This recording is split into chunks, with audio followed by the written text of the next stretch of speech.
Hello students, स्वागत है आपका मेरे यूट्यूब चैनल पर जिसका नाम है वेदांती मैम कॉन्सेप्ट लैब, जहां आप इंजीनियरिंग फिजिक्स बहुत ही इजी और कॉन्सेप्ट बेस्ड तरीके से समझेंगे। क्लास हम एक बहुत इंपॉर्टेंट टॉपिक कर चुके हैं, YDAC experiment, young double slit experiment, जो इंटरफेरेंस को समझा रहा था। आज एक और एक्सपेरिमेंट लेके चल रहे हैं जो है न्यूटन रिंग। क्या है न्यूटन रिंग? ये भी इंटरफेरेंस को समझाता है कि किस तरह से लाइट का कंस्ट्रक्टिव इंटरफेरेंस और डिस्ट्रक्टिव इंटरफेरेंस होता है। तो चलिए क्लास देखते हैं कि न्यूटन ने कैसे इंटरफेरेंस को समझाया। तो न्यूटन ने इंटरफेरेंस को समझाने के लिए एक प्लेनो कॉन्वेक्स लेंस लिया और एक फ्लैट ग्लास प्लेट ली। इस प्लेनो कॉन्वेक्स लेंस को एक फ्लैट ग्लास प्लेट के ऊपर रख दिया। प्लेनो कॉन्वेक्स लेंस मतलब कॉन्वेक्स लेंस को अगर आधा काट दिया जाए तो एक प्लेनो कॉन्वेक्स लेंस बनता है, जिसे एक प्लेन ग्लास प्लेट पर रख दिया गया। इस पे जब रखा गया तो जब इस पे लाइट डाली गई तो उसका रिफ्लेक्शन हुआ, और रिफ्लेक्शन दो बार हुआ। एक स्फेरिकल सरफेस से रिफ्लेक्शन हुआ और एक फ्लैट सरफेस से, जिसकी वजह से लाइट दो पार्ट में टूट गई। ये दोनों पार्ट आगे जाके मिलेंगे और इंटरफेरेंस को प्रोड्यूस करेंगे। तो देखिए, Newton ring is a phenomena in which an interference pattern is created by the reflection of light between two surfaces, typically a spherical surface and plain glass plate. Newton ring एक phenomena है जो क्या produce करता है? Interference pattern को create करता है। किससे क्रिएट करता है? रिफ्लेक्शन से। रिफ्लेक्शन होता है दो सरफेस से। ये दो सरफेस कौन सी है? एक है स्फेरिकल सरफेस यानी ये वाली, और एक है प्लेन ग्लास प्लेट की फ्लैट सरफेस। तो एक फिनोमिना है जो इंटरफेरेंस पैटर्न को क्रिएट करता है बाय द रिफ्लेक्शन, और रिफ्लेक्शन दो बार होता है। पहले होता है स्फेरिकल सरफेस से और फिर होता है प्लेन ग्लास प्लेट से, जिससे लाइट दो पार्ट में टूट जाती है और ये दोनों पार्ट्स आपस में इंटरफेयर करके इंटरफेरेंस पैटर्न को क्रिएट करते हैं। इस एक्सपेरिमेंट को करने के लिए उन्होंने क्या करा? एक सोर्स एस को एक लेंस एल से गुजारा। इस लेंस से इसे आगे फोकस करा एक प्लेट पर जो कि 45 डिग्री के एंगल पे इंक्लाइंड है, यानी मुड़ी हुई है ग्लास प्लेट, जो 45 डिग्री पर क्या है? मुड़ी हुई है ग्लास प्लेट क्या है? मुड़ी हुई है, जिससे लाइट रिफ्लेक्ट होकर नीचे की तरफ जाएंगे और नीचे जाने पर ये प्लेन ग्लास प्लेट और प्लेनो कॉन्वेक्स लेंस से टकराएगी, जिससे ये दो पार्ट्स में डिवाइड हो जाएगी। कितने पार्ट में डिवाइड हो जाएगी? इस तरह से दो पार्ट्स में। जब ये दो पार्ट्स में डिवाइड होगी इस प्लेनो कॉन्वेक्स लेंस से टकराकर, तो आगे जाके जब ये ऊपर इंटरफेरेंस पैटर्न क्रिएट करेगी और हमें यहाँ नीचे की तरफ डार्क और ब्राइट कलर की रिंग्स मिलेगी, जो कुछ इस तरह की मिलेगी। ये डार्क, फिर ब्राइट, फिर डार्क ब्राइट कलर की इस तरह की रिंग्स हमें दिखाई देगी, जो रियल में कुछ इस तरह की। देख लीजिए, आपको इमेज दिख रही है।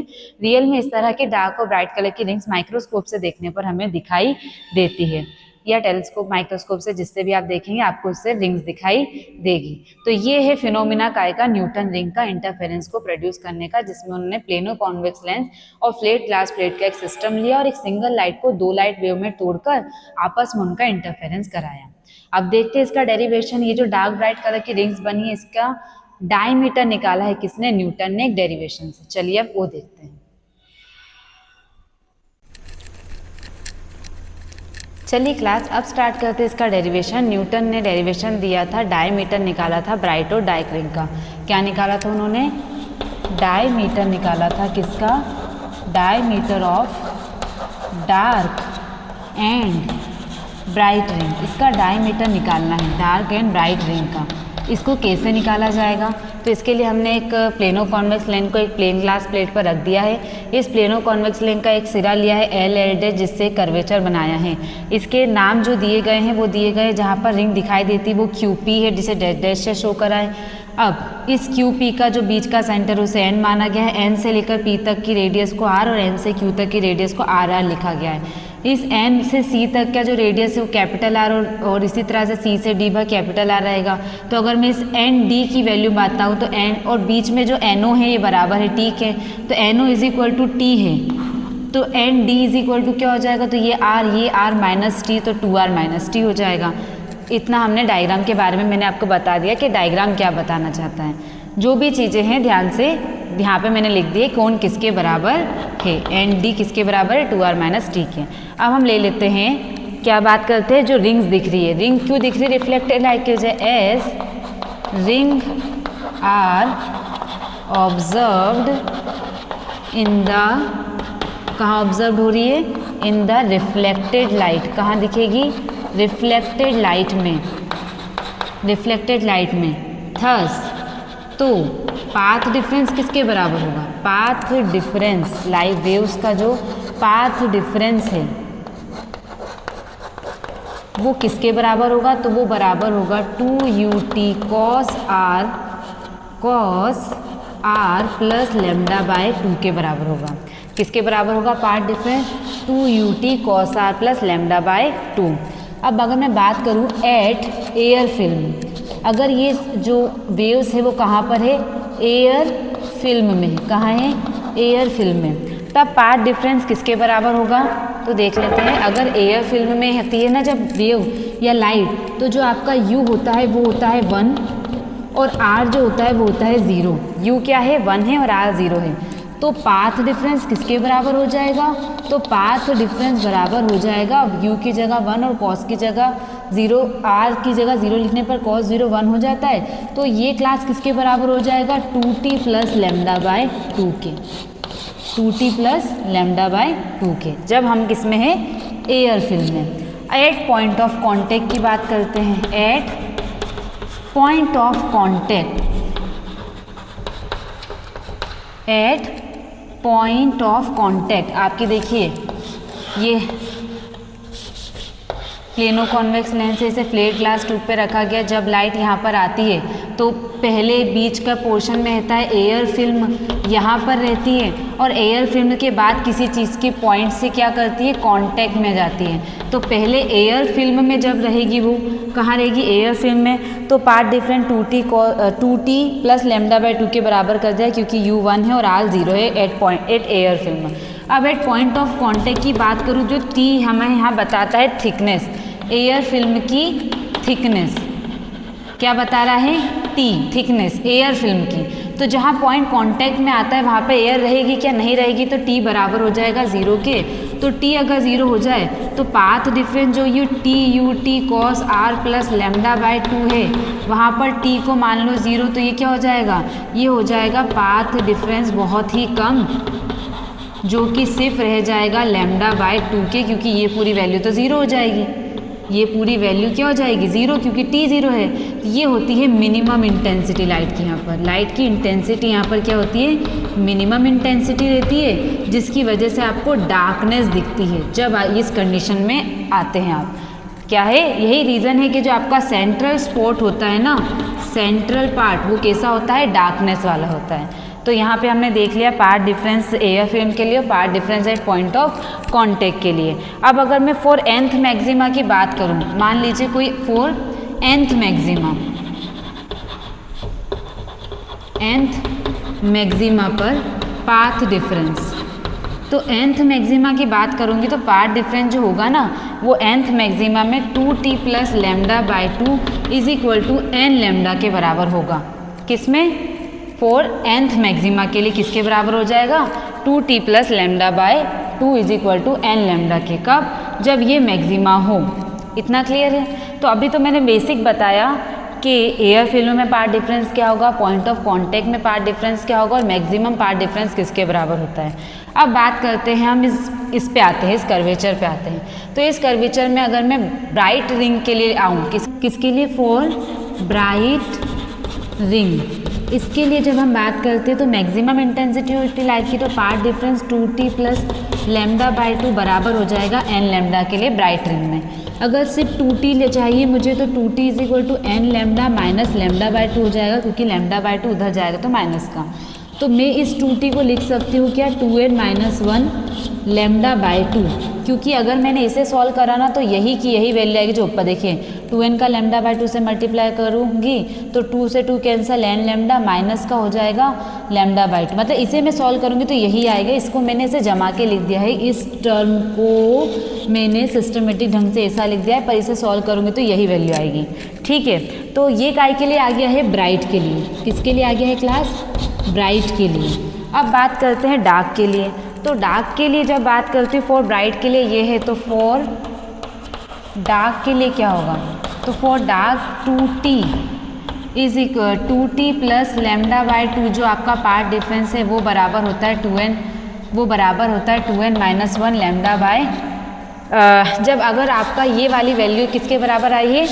ये वाली वैल्यू आई है किसके बराबर? देखिए 2n माइनस 1 लेमडा बाय 2 काय के लिए आई है? ये आई है ब्राइट के लिए। तो डार्क के लिए इसका अपोजिट लिख दूंगी मैं सिर्फ n लेमडा। देखिए यहाँ पे आई 2n-1 लैम्डा बाई 2 ब्राइट के लिए आई है। तो अगर डार्क की बात करूँ तो उल्टा 2n-1 अगर ऑड नंबर है तो n क्या हो जाएगा, इवन। लैम्डा बाई 2 अगर हाफ है तो डार्क के लिए वो सिर्फ लैम्डा हो जाएगा। मतलब कि यहाँ जो 2n-1 है वहाँ वो n हो जाएगा, यहाँ जो लैम्डा बाई 2 है वहाँ वो सिर्फ लैम्डा हो जाएगा। ये हमने किसके लिए निकाल लिया क्लास, डार्क के लिए। फॉर अ डार्क ब्राइट के लिए पार्ट डिफरेंस निकाल लिया है, देख लीजिए आप, और डार्क के लिए पार्ट डिफरेंस निकाल लिया है। अब हम निकालते हैं डायमीटर। क्या निकालेंगे class, diameter for a dark and bright ring. इसके लिए हम लिख लेंगे कर्वेचर को, from the property of circle, या सर्कल ना मान के कर्वेचर। कर्वेचर की अगर मैं प्रॉपर्टी देखूं, ये आपको कर्वेचर दिख रहा है ना, इस कर्वेचर की प्रॉपर्टी के अकॉर्डिंग जो एन पी होगा वो मल्टीप्लाई में जाएगा एन क्यू के। तो मैं क्या कर देती हूँ, N P multiply N Q किसके बराबर होगा, N O multiply N D. किसके बराबर होगा, N O multiply N D. मतलब यहाँ जो सर्कल था ना, इस सर्कल का हमने पहले ये वाला पार्ट ले लिया कि एन क्या लिया हमने, कि एन पी जो है वो मल्टीप्लाई में जाएगा एन क्यू के, और एन ओ जो है वो मल्टीप्लाई में जाएगा एन डी के। तो इससे हमें ये मिल गया। अब बताइए एन पी की जगह में क्या लिख सकते हो, तो एन पी आर के बराबर है, एन क्यू आर के बराबर है, तो R multiply R is equal to N O किसके बराबर है, टी के, और टू डी किसके बराबर है, टू आर माइनस टी के। तो हमने वैल्यूज़ को पुट कर दिया। ये हो जाएगा R square is equal to 2RT minus T का स्क्वायर। अब हम जानते हैं टी ग्रेटर देन बड़ा है किस, जो आपका आर है वो बड़ा है किससे, टी से। ये जो आर है ना वो टी से दिख रहा है, टी कितना सा है, बस इतना सा, और आर देखिए कितना बड़ा है। तो टी बहुत छोटा है आर की तुलना में, तो हम टी को हटा सकते हैं, यानी इसको निग्लिजिबल मान सकते हैं। तो अब सिर्फ आर स्क्वायर किसके बराबर हो जाएगा, 2RT के। आर स्क्वायर किसके बराबर हो जाएगा, 2RT के। अगर इसे टी निकालना चाहूँ तो वो किसके बराबर हो जाएगा, 2R upon are square upon 2R के। जो आपका सिर्फ टी निकालना चाहूँगी मैं, अगर मान लीजिए इससे मैं सिर्फ टी पता करना चाहूँ तो वो किसके बराबर हो जाएगा, वो बराबर हो जाएगा class are square upon 2R के। आर स्क्वायर जो आपका है, इससे मैं टी निकालना चाहूँ तो बराबर हो जाएगा आर स्क्वायर अपॉन 2R के। यहाँ पे आ गई क्या आपकी टी की वैल्यू। अब इस टी का यूज़ करके मैं डायमीटर निकालूंगी, किसका, ब्राइट और डार्क की डायमीटर निकालूंगी। तो पहले ले लेते हैं diameter for a bright ring. क्या करेंगे क्लास, अब इससे निकालेंगे डायमीटर। क्या निकालेंगे, डायमीटर, चौड़ाई, वो भी किसकी, फॉर अ ब्राइट की। देखिए ब्राइट रिंग की चौड़ाई हमें पता करनी है, तो हम कैसे पता करेंगे, हम लेंगे पाथ डिफरेंस। ब्राइट का पाथ डिफरेंस किसके बराबर है, देखिए 2T is equal to 2n-1 lambda by 2। तो ब्राइट के लिए 2T किसके बराबर है, 2n-1 लैम्डा बाई 2 के। टी की जगह उसकी वैल्यू लिख सकते हैं, तो T इज इक्वल टू हमारा है आर स्क्वायर अपॉन 2R। तो ये 2 तो ऐसे ही रहेगा, टी की जगह आ जाएगा R square upon 2R is equal to 2n-1 lambda by 2, ऐसे के ऐसे ही रहने दीजिए। अब देखिए इस 2 से ये 2 कैंसिल, तो आर स्क्वायर और ये आर चले जाएगा उधर मल्टीप्लाई में, तो ये हो जाएगा 2n-1, आर उधर गया तो लैम्डा आर अपॉन में आ जाएगा 2।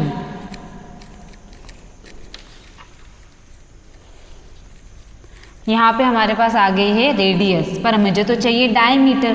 क्या निकाल रहे हैं क्लास हम, डायमीटर। तो डी आर की जगह में d/2 लिख सकती हूँ ना, तो आर स्क्वायर की जगह में क्या लिख सकती हूँ, d²/4, क्योंकि मुझे तो चाहिए डायमीटर। तो रेडियस को d/2 यानी डायमीटर का आधा मानते हैं, तो आर स्क्वायर को क्या कह दूँगी मैं, d²/4। तो देखो आर की जगह मैं क्या लिखूँगी, d²/4 लिख दी आर की जगह, 2n-1 ऐसे कैसे, लैम्डा आर बाय 2 भी ऐसे कैसे। अब इसको उधर ले जाऊँगी 4 को, तो ये हो जाएगा 4, क्या हो जाएगा 2n-1 4 लैम्डा आर बाय 2। इस 2 से ये 4 कैंसिल कर दो, तो क्या आ जाएगा class, d² is equal to हो जाएगा 2n-1, तो ऐसे ही रहने दो, और यहाँ क्या आ जाएगा 2 लैम्डा आर। क्या आ जाएगा क्लास, 2 लैम्डा आर आ चुका है। अब यहाँ पे क्या है, d का स्क्वायर है, तो हम क्या कर सकते हैं, इसे अंडर रूट में ले सकते हैं ना। तो d इज इक्वल टू हो जाएगा under root 2n-1 under root 2 lambda R, दोनों को अलग अलग अंडर रूट में ले लिया।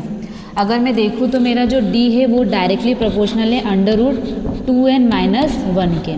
ये आ गया है आपके डायमीटर किसके लिए क्लास? ब्राइट रिंग के लिए। क्या निकाल लिया है हमने? देखिए ध्यान से देखिएगा, पहले निकाली path difference at air film at point of contact, और मैक्सिमा के लिए पाथ डिफरेंस क्या हो गया। अब इस पाथ डिफरेंस जो मैक्सिमा के लिए आई है उसका यूज़ करके हमने ब्राइट रिंग की 2t इज इक्वल टू किसके बराबर निकाला? 2n-1 के, ब्राइट के लिए। इसी तरह से 2t निकाला डार्क के लिए, फिर प्रॉपर्टी ली कर्वेचर की और उससे हमने इस t की वैल्यू निकाली जो 2t में हमें पुट करनी थी। अब पहले ले लिया हमने फॉर अ ब्राइट रिंग के लिए 2t किसके बराबर था वो लिख दिया, और उसमें हमने t की वैल्यू पुट करके डायमीटर निकाल लिया है। आपको दिख रहा होगा क्लियरली, डायमीटर आ चुका है किसके लिए? ब्राइट के लिए। अब ब्राइट का काम तो बना लिया, लेकिन अभी डार्क का काम तो बाकी है ना, तो इस साइड को करा जाएगा रफ और निकाला जाएगा डार्क रिंग की पाथ डिफरेंस। चलिए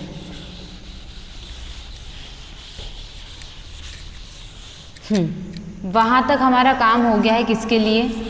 ब्राइट के लिए, लेकिन अभी डार्क का तो बाकी है। तो चलिए डार्क का पार्ट डायमीटर निकालते हैं। अब मैं निकाल रही हूँ डायमीटर फॉर डार्क रिंग। किसके लिए निकाल रही हूँ class? Diameter for a dark ring. तो डार्क के लिए मुझे जो पार्ट 2t बराबर लेना है वो किसके बराबर लेना है? n लैम्डा के। t की वैल्यू क्या आई है आपको पता है? r² है, r² है। तो यहाँ पर हम क्या करेंगे? 2t इज इक्वल टू में t की जगह में लिख दूंगी r² is equal to n lambda, ऐसे ही रहने दो। अब क्योंकि यहाँ 2 से 2 कैंसिल हो गया है तो r² इज इक्वल टू ये 2 से 2 कैंसिल हो जाएगा क्लास, तो वहाँ क्या हो जाएगा? n lambda R. क्या आ जाएगा? n लैम्डा आर, क्योंकि r को इधर ले गए। अब देखिए फिर बता रही हूँ r² इज इक्वल टू मैं क्या लिख सकती हूँ? d²/4, क्योंकि r किसके बराबर होता है? यहाँ क्लास में लिख लीजिए r बराबर होता है d/2 के, यानी डायमीटर का आधा रेडियस होता है। इसको रख देते हैं इधर, तो d²/4 is equal to n lambda R. क्या आ गया? d²/4 is equal to n lambda R, पर मुझे तो चाहिए डायमीटर, तो d² इज इक्वल टू 4 इधर ले जाइए, तो 4n लैम्डा आर। अगर इसका अंडर रूट डी को स्क्वायर को हटाना है तो मुझे क्या करना पड़ेगा क्लास? अंडर रूट में लाना पड़ेगा। तो d इज इक्वल टू हो जाएगा under root 4n lambda are. 4 का अंडर रूट में हटा सकती हूँ, तो 2 under root n lambda R. ये किसके लिए आ गया? डायमीटर। ये आ गया है डायमीटर किसके लिए? डार्क का डायमीटर जो है वो डायरेक्टली प्रोपोर्शनल है अंडर रूट n के। वहाँ पे किसके था? अंडर रूट 2n-1 के, यहाँ पर है अंडर रूट n के।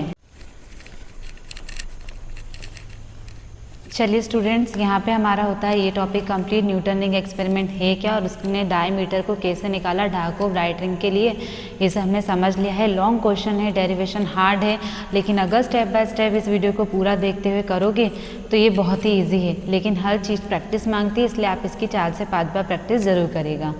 अगर आपको मेरे वीडियो पसंद आ रहे हैं तो मेरे वीडियो को लाइक और मेरे चैनल को सब्सक्राइब कर लीजिएगा। आपको मेरे ये टॉपिक्स जो मैं करा रही हूँ इंजीनियरिंग फिजिक्स के, वो मिलते रहेंगे। तो अब स्टूडेंट, अब हम मिलते हैं नेक्स्ट टॉपिक के साथ नेक्स्ट वीडियो में।